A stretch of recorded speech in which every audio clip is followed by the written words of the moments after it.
Tara, libot ko kayo sa Seoul. So sa unang nating destinasyon, Donggyeongbuk Palace.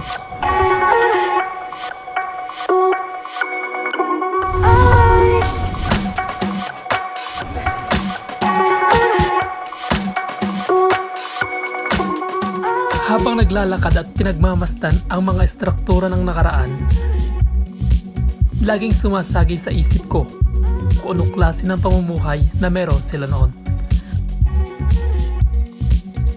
Kakaibang kamulatan at karanasan na parang isang mahika sa modernong panahon.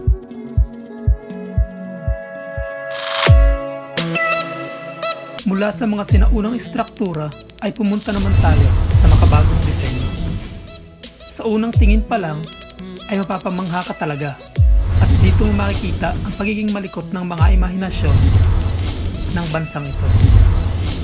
Sa loob naman ng gusali na ito ay ginaganap ang iba't ibang exhibit, conference, fashion event at iba pa.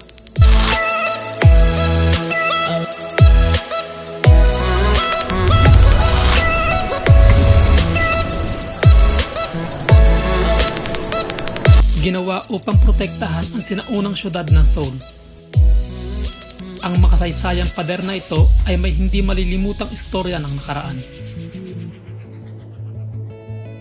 Sa pamamagitan ng masusing pagkapanatili ng pader na ito,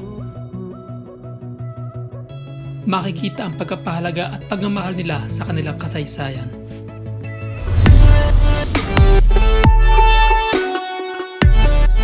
Tara na, pasok! Pumunta naman tayo sa lugar na makikita ang isa sa mga dahilan kung bakit nakikilala ang South Korea.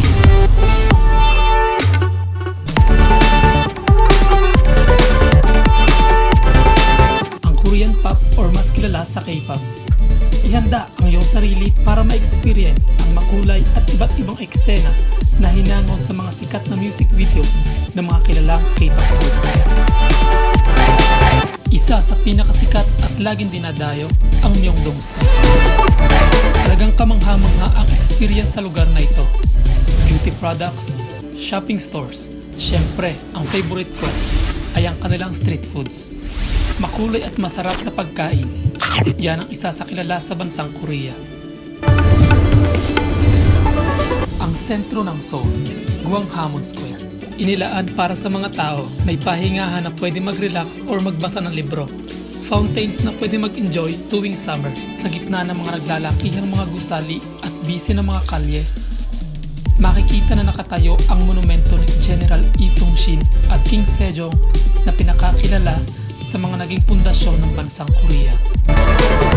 Ang pinakasikat na spot sa Seoul ay ang Cheonggyecheon Street. Korean drama shooting locations, dito din ginaganap ang Seoul Lantern Festival. Makinig sa mga street performers o mag-relax habang pinagmamasdan at pinakikinggan ang tubig na dumadaloy sa stream na ito. Hope you enjoy! See you in Seoul!